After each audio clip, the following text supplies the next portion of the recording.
Hello again, everybody. This is Steve. Picking up from the last video on Earthfleet, I was going through and reviewing some of the other videos I've done, and I happened to realize I mentioned, like, yeah, we're going to go over and look at Jelk here in a second, and it just blew right past and completely forgot to cover it. So I'm going to pick that up first, and I'm going to go into the next part of what I was actually going to do from there. Jelk is a planet. I don't remember what one it was I picked out, but it's a Class M Earth-like planet that's not far from Earth. At Warp 6, it's only a couple days of travel. But it was the planet where in First Dawn, where Edmund and his crew, the Destiny, was taken after they were rescued from Zagard.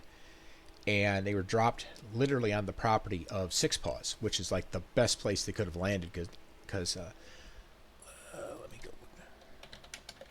I believe I've mentioned him before. He was the chief Yandian librarian, and or at least on Jelk. So he's like the top dude. There's he's the head Yandian librarian on that planet. And he's really cool, very very mellow, very laid back, but also knows how to play how to play politics and stuff. But anyways, it was they landed on this planet, and there's kind of a fun bit of history with this. It had been ignored by the Geekvon for a really long time, and then when they were looking for places for their people to expand, they looked at Jelk and said, okay, it's not really suitable for colonization, so let's terraform it. And they basically went in there and they fixed up all of the weirdness of the planet so that it was actually inhabitable. And it wasn't anything much. It was just like atmospheric things, soil bacteria, just simple things to make the planet inhabitable. And it would have been stocked with favorite foods, like the mice and crickets, or their equivalent of crickets, and different things like that. Because you got to remember, the Geekvon are reptiles. They eat like a reptile. So they're going to, their favorite food, and you'll see this when you read First Dawn, is, what is his name? I've got all four Chronicles on my brain right now, so I'm trying to remember. Let me think on that a second. Oh, Pelk. Duh, it's right there on the page. Yeah, it's Pelk when he comes into his house where his mom's over there fixing breakfast. And the breakfast consists of like two different bowls. One's full of these little mice that are just kind of like, okay, why am I here? And the other one's full of like crickets and other various little bugs and stuff. And, that's what they eat, which is completely legitimate. That's what reptiles will eat. So, anyways, the thing that's interesting about Jelk is it was colonized. And there was a fair number of Geekvon on there, but it ended up being a failed colony because, even after several hundred years of operation, it wasn't eventually abandoned until like the 2000s. And when it was abandoned, they just basically told Earth that, okay, we tried our best with this, we couldn't make it work. Would you guys like it? Because Earth was looking to expand out into another planet. Not that Earth was overloaded, it was the fact that Earth was just looking to expand. And they wanted a new planet somewhere, pioneer style, colonial style, whatever you want to call it. They were looking to do that, but they were kind of looking to stay within soul space to do that. Maybe go out to like Uranus or something and build colonies on it like they did on Mars and stuff. And the Geekvon got wind of that, and they're like, well, how about another Class M planet? Well, we don't have anybody nearby. It's like, well, we got Jelk, we can't use it anymore, and you guys have been there, and we're just fine. Oh, okay. So, wasn't too hard to convince her. They were just like, yeah, this sounds like a good deal. We could probably, take you up on your offer. And that's going to be covered in a different book that they end up taking over that planet, and Earth ends up making it a successful colony, whereas the Geekvon couldn't. And the exact details on why they couldn't make it a successful colony, that I haven't covered yet. That I will have to develop. It'll probably come out in a later book. I don't think it'll come out in the sequel to First Dawn, because it would have been still a fully operating colony at that time, but the way I picture it, and this is just preliminary. Once I actually get into the writing, I'll have a better idea what's going to go on with that.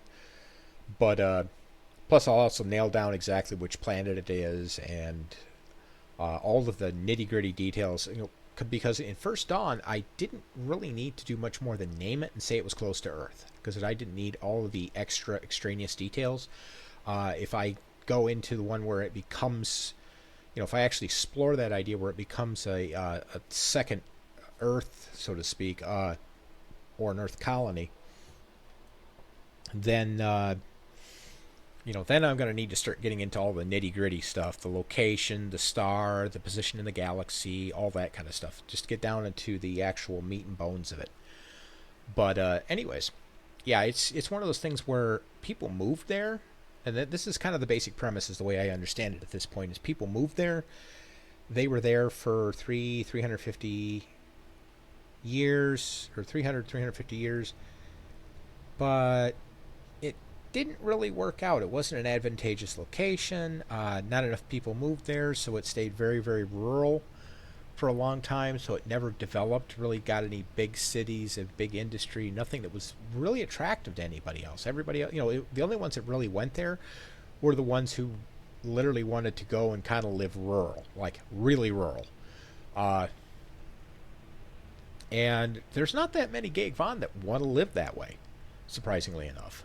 Most of them like the advanced societies and the cities and all that. There are a handful that are, that like the rural lifestyle, but it wasn't enough to keep Jelk going. And eventually people just started packing up and leaving. Like I said, that's not canon yet, but that's kind of how I picture that as unfolding, as the explanations for why it was eventually abandoned. I kid you not. I got to figure out why it is every time I start one of these videos, I was like, I got to yawn.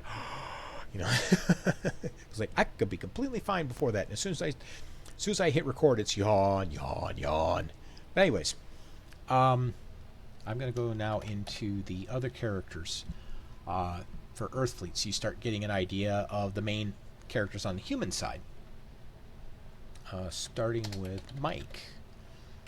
Good old Mike Clayton. He is a descendant of Edmund Clayton.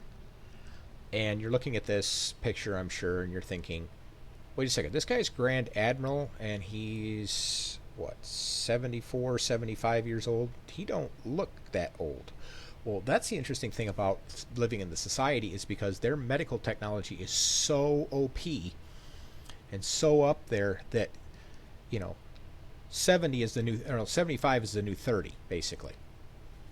Now, these guys are living, they could live easily to 300, 400, 500 years if they wanted to. Most of them, they get to about 150 years and they're like, yep, I'm out. They don't want to have their life extended beyond that. But yeah, they stay very young for a very long time. So, this is what a 75-year-old man in the society would look like, is some guy who's in his early 30s. Mike is a very lead from the front kind of guy. Really chill. He's just like, okay, if you're doing your job and everything's working, I'm not going to stick my nose in there. But if things go bad, I'm jumping in and we're going to fix this problem, and we're going to fix it now. So he leans on his people a lot. Like, as long as you're doing your job, we're good to go. I'll trust you to do it right. And I think I mentioned this in another video that, his XO, I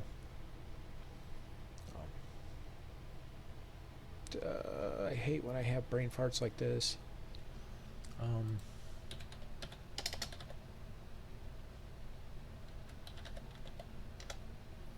Alfred, that's what his name was. Yeah, Alfred is very much a lead from the back, or lead from a distance, and Mike is very much out in front. You see that in Orc Perimeter. Alfred's like, I'm staying back at Command 1. Mike's like, that's fine. He goes out in the front and jumps up in there in the battle, and he's leading it like right. He's still not like in the front of the battle, but he's like right up there bumping noses with the rear guard that's guarding Soul Space. So he's up close enough to see everything up close and personal. He's not off at a distance hoping that the sensors are going to tell him everything he needs to know. He's like literally right there and can see everything that's happening. So, and also he'll position himself like in the back of the fleet so he can get a good view of everything that's happening, because he doesn't need to be right up there where the bullets are flying and the bombs are going off and all that kind of stuff. As long as he's up there next to the battle where he can see everything, he's good. And what's funny about him is in this series, I mentioned this before, he took the Sergenius as his flagship. Now here's the interesting part. There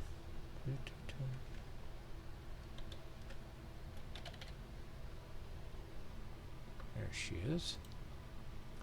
This cute young lady is Sarah. She is not the ship's AI, but yet kind of is. What the short summary of that is, she is a Benoi. Benoi is a energy-based life form. This I recycled this image, but this is her dad, Azam. He's one of the leaders of the Benoi. He's kind of like a military commander. Hard dude, but kind of really a great guy to know. He's got his ducks in a row and then some. But anyways, this is one of his younger daughters. She is in human years she's only 18. Benoi years let's see. In human years she's 18,000 years old. In Benoi years she's only 18. So it's basically about one human year to 1,000 Benoi years. So yeah, she's 18. She's really curious. You meet her a little bit in First Dawn. She's primary in the Earthfleet saga. Weaver's Forge, you see her, like if it was to go chronologically, it would be First Dawn was where she initially runs into humanity. She's been going around studying other races and stuff and doing her thing, and then she comes in and stumbles onto humans when Edmund and the Destiny and its crew are over on Jelk. And then you fast forward to Weaver's Forge, and she's established herself. And, then by Dark Earth, she is... She's like ingrained in everything. She has a lot of different names. Her Benoi name is Enamu, but she's known by Shakrari. She's known by a whole bunch of different names. But yeah, she initially, like I say, takes interest in Earth back like around the First Dawn time. She starts attaching herself full time to the Sergenius just before, or was it just before? Was it just before or right around the time of its Gen 2 refit? And part of the reason behind that is she meets Mike. She's just kind of wandering around Earth soul space and checking people out and studying Earthfleet. She's fascinated with humans. Like I say, she's a Benoi scientist. She's fascinated with humans, and she eventually meets Mike, and she takes an interest in him. Not like romantic or anything. At least not right away. Initially, she just takes a scientific interest in him, and that scientific interest kind of grows, and over time she starts, kind of attaching herself to him and growing closer to him. And Mike and Sarah are really good friends in the Earthfleet saga. But she's starting, at that point in time, she's starting to kind of pay attention to him in a more romantic way. She doesn't understand it. She doesn't realize that's the direction she's going, but that's kind of where she's going. And Mike plays along. He thinks she's an AI this whole time because that's what she's been presenting herself as. It's not until Dark Earth that you find out that she's not, that he finds out that she's not an actual AI. You kind of get a hint that she isn't in Ort Perimeter, and then later on you start realizing, yeah, she's actually not an AI. She's a Benoi. One of the interactions that kind of shows you that is Zone. He's funny because for the 4 books of the Earthfleet saga, he's the villain. You find out in Dark Earth that he's actually not the villain. He was told to play that role because they're after a group called the Darknesses, and I can explain that in a different video. But think of them as evil Benoi. They're they're the they're the broken toys in a sense, because normally the Benoi are really good people, and the Benoi are actually the creation of the group called the Weavers. And if you read Weaver's Forge, you'll learn about them, who they are, little tidbits and stuff. I've got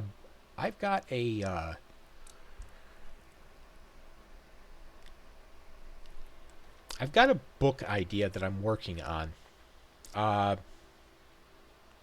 that will explain them more. If you go up to the wiki, you can read up on them and learn a bunch of stuff on them. They were a creation of the Weavers. And you can learn about these guys here. I mean, it's not much to it yet because I haven't explored them a lot. It's what I've done so far is hinted at them up to this point. I start exploring them in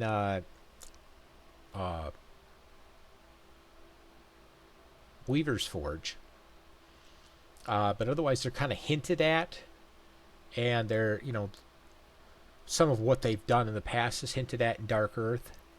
But in time, I'm going to flesh it out. I've got a book I'm working on that, at least the concept of it, that will explain them in more detail. It'll go more into Sarah's past, Azom, Zone, the Sword of Stars. Let me grab that one real quick. You'll like this one. This thing is a Benoi weapons system. It looks just like a normal gauntlet. But what this does is this gives the user some serious OP powers. To our eyes, it looks just like a gauntlet you'd wear on your arm. To the Benoi, it's this whole weapons package, and it's actually given to Zone because he's one of the weakest of the Benoi. Sarah, a funny thing too is Sarah is one of the strongest, actually, if not the strongest Benoi out there. Period. She's kind of one of those ones that was the exception to the rule, and she's like really just OP, which is kind of funny. There's a couple other ones that are like Illic and stuff that are pretty close to her in power, but she's still stronger than they are. Oh, here's Darknesses. Yeah, so basically they're just corrupt Benoi, but yeah, the Zone is given that weapon, and it's one of the reasons he's able to do his job, which is to protect Sarah and kind of try to see if he can't flesh out the Darknesses, who would love nothing more than to capture her and her powers and turn them against the Benoi. It's one of those, I'm going to capture the super weapon, which is kind of what Sarah is. They're going to capture the super weapon, and they're going to enslave the Benoi and the Weavers and the whole multiverse, and that kind of evil thing. Anyways, she, like I say, later, as things go along, she slowly starts, having a romantic interest in him. What's hilarious is it takes her a long while to really explore that, and the explanation behind that is she's a Benoi. 1,000 years to her is 1 year to us. So you're talking a couple of years is like a day. So, and if you take normal dating and, romantic interest and stuff, it could be a good couple 2, 3, 4 years before you go from, hey, I like this person, to I do. So if you take that from the Benoi perspective, for Mike, all of that is moving very, very, very slowly. For her, it's speed dating. So, because if you go from when Mike's 75 and she starts to take an interest to him, and then and then you fast forward to when he's 125, that's 50 years. For Mike, that's 50 years. Anyone who's 50 years old knows how fast that goes, and how fast that's gone, I should say. Believe me, I'm 51. I'm still trying to figure out where the last 51 years have gone. But anyways, for him, it's been 50 years. For her, you're talking something that's 5% of 1 year. So for her, it's been a handful of days, basically. Maybe a couple weeks tops. So yeah, like I say, for that whole relationship thing, for Mike, it's a long, drawn out thing. For her, it's speed dating. So it's kind of fun because it makes her really awkward when she's trying to deal with this. And Zone is over there, kind of trying to nudge her towards Mike because he realizes, yeah, you like him. You really should, do something about this. But anyways, moving on to the other characters here. Back.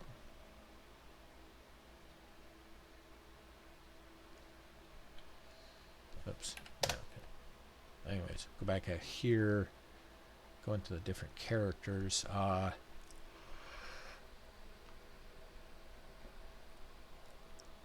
Got Joel Pendleton. He's a maverick.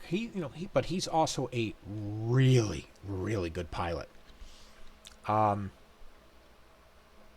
And he's got an attitude just like you'd expect a pilot to have. And he's one of those, I'm good, and and I'm gonna make sure I'm good. Not like arrogant bragging. He's really good. And funny thing is, in book 3, I bring in Dutch, who is a U.S. Air Force pilot that was downed during a. If you remember the Serbian War from a few years, I think it's over a decade by now. Where Bosnia and Serbia and a bunch of those guys all went at each other. Well, it's kind of the same. It was the same kind of situation, different countries and stuff. I think it was over in Europe. I'd have to look at my notes, my off-wiki notes. But basically, there was a confrontation over there. The U.S. Air Force got involved, kind of creating a no-fly zone, and they, the locals fired a stealth missile at him. And his radar and stuff was not, and sensors and other stuff like that were not set up to detect that. And he was shot down, didn't even know what happened. Just and suddenly he's on the ground with a whole bunch of injuries that caused him to be kicked out of the Air Force. Then the society comes down. They know he's a really good pilot. The chancellor's like, yeah, well, it was either him or somebody else. I'm trying to remember who it was, but they're like, yeah, we need a pilot for the personal starship for the chancellor, and he got inducted and was going to go do that. And Dutch is a hoot because he's older than Pendleton. Because Pendleton's like in his mid-20s, and Dutch is up there around 40 something. And they have this fun rivalry because Pendleton's a little better than Dutch. But Dutch is good enough that he gives Pendleton a run for his money. And it's funny, he's actually the one who is the genesis and the motivator for Pendleton to eventually go to the rank of Grand Admiral. Originally, Pendleton's like, no, I just want to be a pilot. But then this rivalry develops between them, and they both start shooting for that rank. And Pendleton does get it. Dutch comes in as his vice Grand Admiral. But the dynamic between these two is just incredible, and they're even though they have this big heavy duty rivalry, they're best friends. It's a fun, friendly rivalry.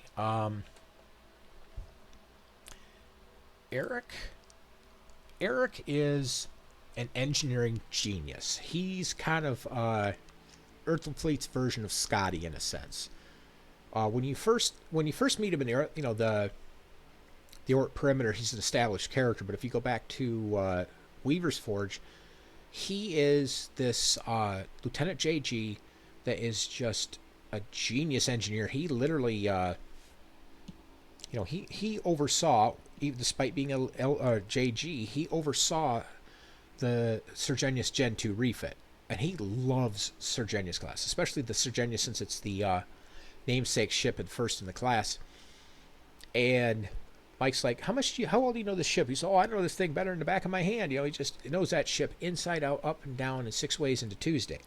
He just loves the Sergenius class. And Mike hires him to be the chief engineer for the ship. And he has, you could tell he's still a little green in Weaver's Forge, but by the time you get into Ort Perimeter, he has just got everything nailed down, smoothed out, perfect. He's one of his failings though is he has this absolute obsession with the ship to the point of being almost harmful to him, or detrimental, because he'll literally sit at his console, be completely tired, need to go take a break, go eat something, go take some sleep, stuff like that. But nope, got to stay at that console, got to keep an eye on my baby. It's kind of like Lord of the Rings and Gollum, like my precious, kind of the same idea. Everybody gets on constantly getting on his case about how the Sergenius is his little baby and he can't, his precious, and he can't get away from it. So that's kind of a running joke with him. Yeah, he's obsessive compulsive about the Sergenius. That's what I was thinking of. Anyways, then there's Sidney Jones. He is he is the tactical officer aboard the ship. He is of Australian descent because if I remember correctly, it was his parents. Yeah, his parents were both inductees. So yeah, he's one was actually born into the society because his parents were inducted individually, eventually met each other because they're both Australians, and I do, and he's one of the kids that came out of that. So very smart guy, really good tactician, really good tactical officer, and that's one of the reasons that Mike picked him for the job of tactical officer aboard the Sergenius. Amy Martin, she's the ops officer. She takes care of communications, sensors, things like that. She runs operations. You don't see much of her in there, but she does play a few important roles in Ort Perimeter and Destiny's Mission. She ends up kind of being the love interest for Wen Chang, who's one of the minor character. He's one of the two gunners. You got him, and you got Sergeant Barker, because Wen's a corporal, Barker's a sergeant, and Wen ends up taking a liking to her and eventually proposes to her. Which, if it wasn't Mike, who was their commanding officer, their CO probably would have said no, because you're talking about an enlisted and an officer, and they tend to frown on that. In pretty much every military, because it creates a problem with leadership, and you got to watch out for favoritism, and it creates a bunch of problems that they like to avoid. So they try to discourage that. But Mike's like, nah, I know these two. It's not going to affect anything. So go ahead and let them get married. Yeah, Barker, Wen. Okay, Petrov. He is, and I think I've touched on Petrov before. He was a service droid who eventually became the pilot of the Sergenius after, he was reprogrammed and everything, and became the pilot for the Sergenius when Mike retired, and was primary pilot. He was still the pilot. Well, he was a pilot for the Gen 2, and then when the Gen 3 came around, he continued being the pilot. Rodney is a funny one.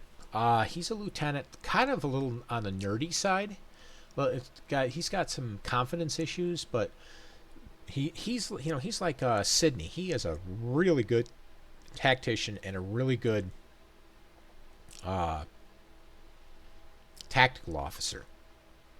And Mike hires him for a while to be the tactical officer aboard the Sergenius, and very unfortunately also ends up being the host for one of the forges. So, but he's a fun one, because, like I say, he's got confidence issues, which makes him hilarious. And he's a good officer, but like I say, he's got confidence issues when he's younger.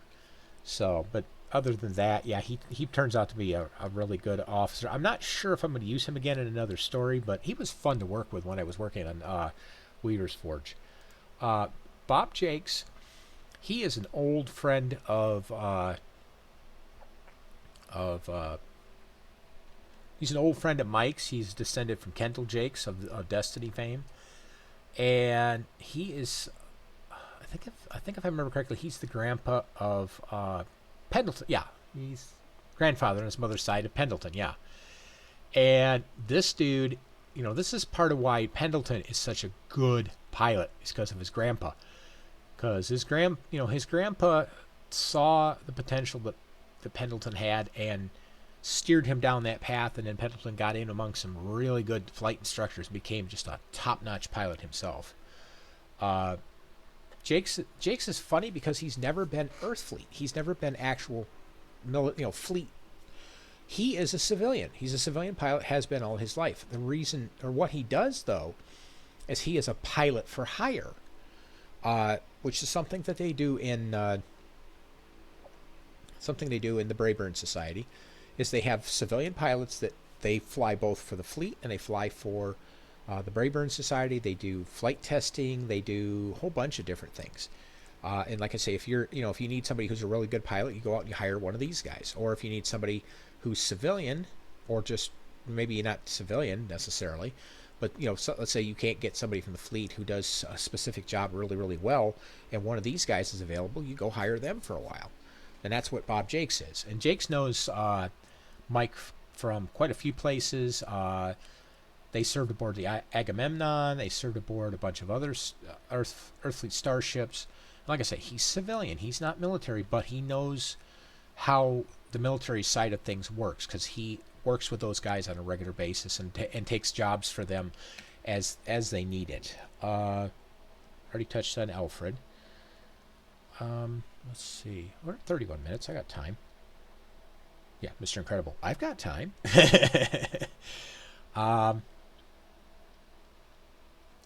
Here's one I didn't cover before. I'll touch on this real quick, and then we'll go on to some of the other characters. Holographic cloaking. This is something that Earthfleet ships have, which is a neat technology. It is a type of stealth technology, but what it's designed to do is it's designed to hide a ship in plain sight. It creates a holographic bubble around the ship that allows the ship to replicate any other vessel in space of at least its size or larger. One of the uses is an Oort perimeter, where they take a rim trader or fringe trader, or one of their vessels, because their vessels are very recognizable because they're a special vessel that's needed out on the fringe or the border of the Milky Way galaxy, because that's really hard, rough territory out there, and they need one of those. They need special types of ships that are tough and durable and can do a lot of things out there, because when you get out into that area, you're pretty much on your own. So those ships have to be able to survive on their own without any support, and so they're a very well-known ship because they're a very well-built ship. And I'm trying to remember the name of the ship. It was I think it was one of the Samurai class that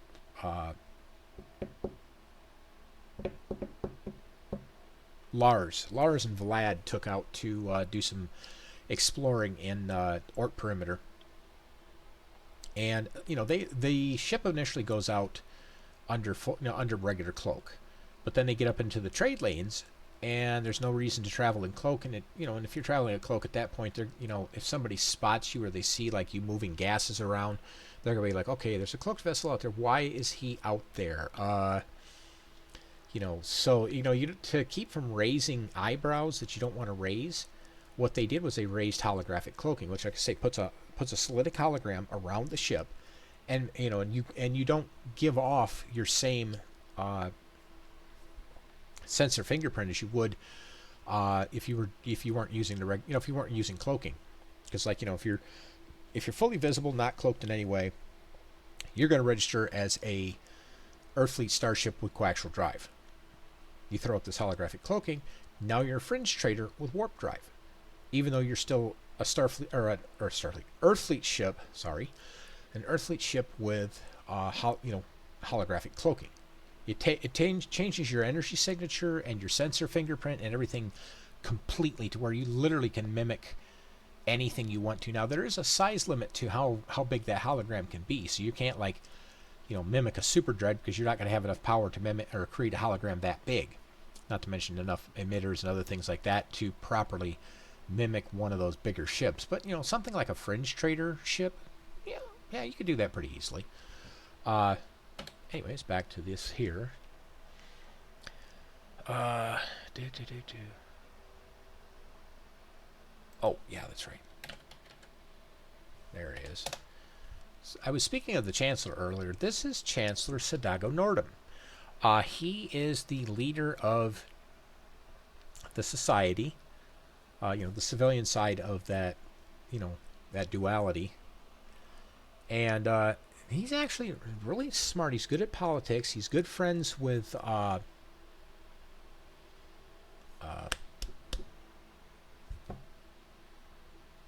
oh, I hate when I have brain farts like this. I know I can find out if I look at Finch. Because he's good friend. Phylan, that's who it was. Me and brain farts. Anyways, he's good friends with Phylan. They've known each other, and they deal with a lot of political stuff. Phylan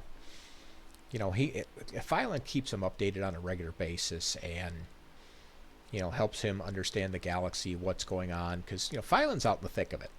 So Phylan keeps him updated, and he keeps Phylan updated, and they work to try and put Earth in the best possible position, even though tons of people are conspiring against us, which you kind of sit there and go, why? We're nobody. Well, we are somebody. We're a really good pawn. That's about it. But anyways, Sadago Nordum, he's an interesting character. He's a very caring leader. He is he also, he kind of oversees the society science core. Let's see if I can pull that up.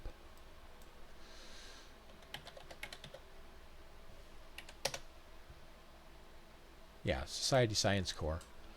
And the funny thing about that is the Society Science Corps, is basically the umbrella under which all scientists are put in the society. And I like to think of his job as herding cats, because you're talking about managing. Well, he oversees the Corps, or the Science Corps, in a sense of, he tells their directors what to do, and then they make stuff happen. But still, you're talking about some really, really smart people. And if you've ever worked with people like that, managing them, it's definitely like herding cats. So not an easy job, but that's kind of what he's got to do. He's got the civilian side of things. He's got the science side of things. Mike handles the military side of things. And the thing that's funny is Mike, the way the society is set up, and they set this up intentionally this way, Mike is not directly answerable to Nordum. He kind of makes himself answerable, but he's not directly answerable. He's in kind of semi-autonomous. And if Nordum has to, he has the ability to rein in Earthfleet if he has to. He has that authority, but he also doesn't use it unless he absolutely needs to. Generally, he will tell Mike or whoever the Grand Admiral happens to be, hey, I need such and such done. Can you make it happen? Sure, we can get that done for you. So, and that semi-autonomous nature actually, like I say, helps the society and Earthfleet to function a lot better, because you don't have one person trying to run the whole circuit. It's like Nordum takes care of the science side, Mike takes care of the military side, and they work together for the good of Sol as a whole. But anyway, since I'm over here, some of the characters of interest that are in the society that are named, you have Dr. Bach. He's a subordinate to Dr. Corbin. You've met Dr. Corbin already. This douchebag here.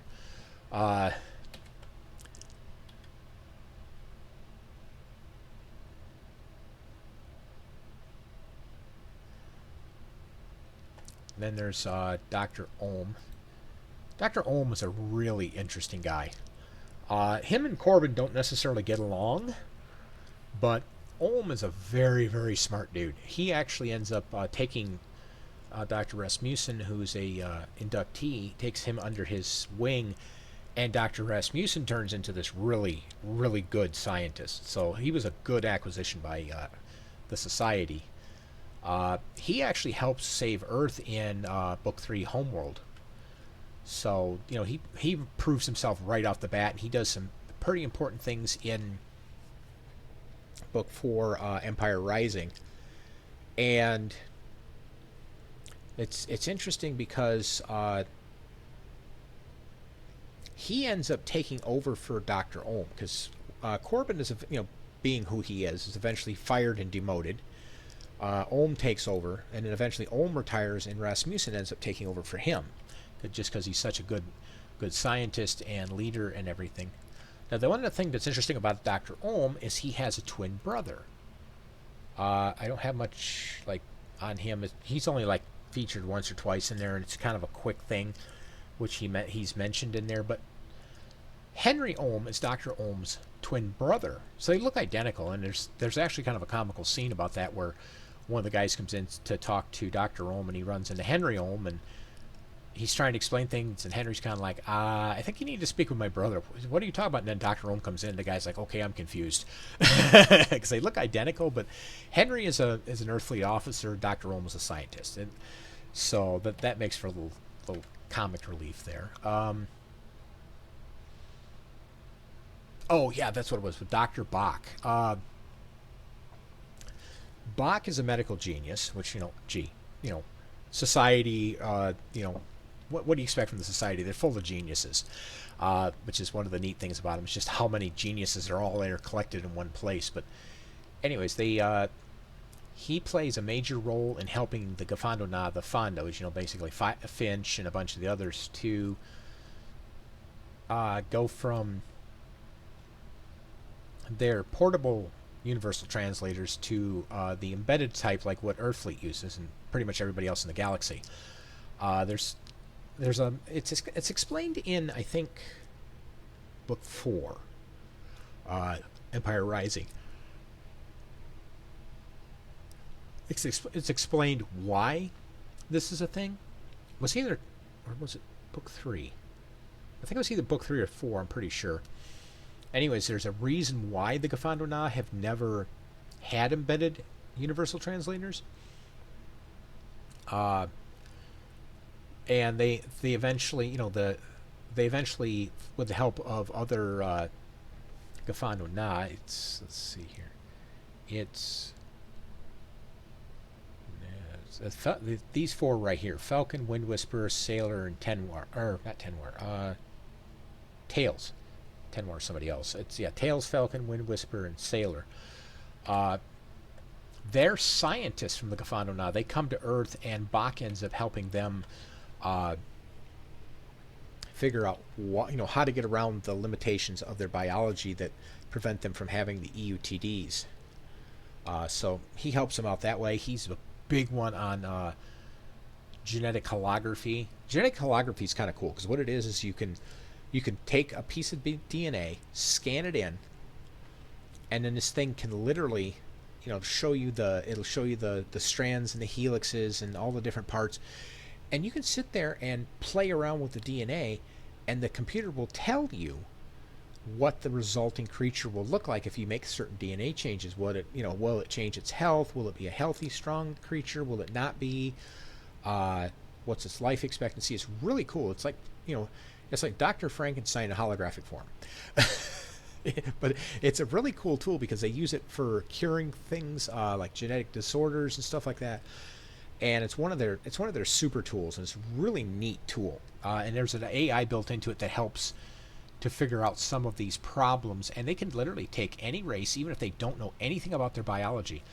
They scan them, plug the information in. The genetic holography shows them all the details they need to know, and then they can sit there and fiddle around and figure out, what do I need to do to fix this? So it's a neat technology, and he's one of the pioneers of that.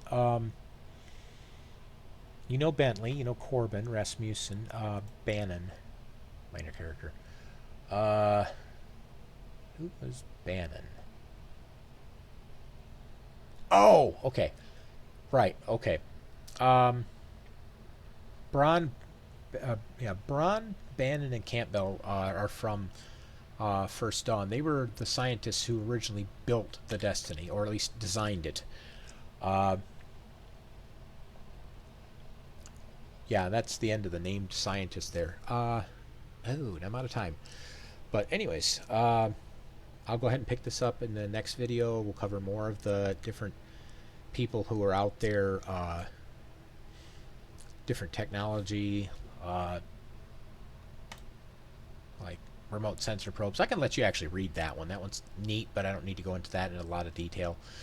Uh, but yeah, I'll go into some of the other characters, major players. Probably cover some more of the races and some other things like that. So I'll catch you guys in the next video. And as always, if you have any questions, comments, concerns, etc., feel free to let me know in the comments or contact me directly, and I'll be happy to answer them. Thanks.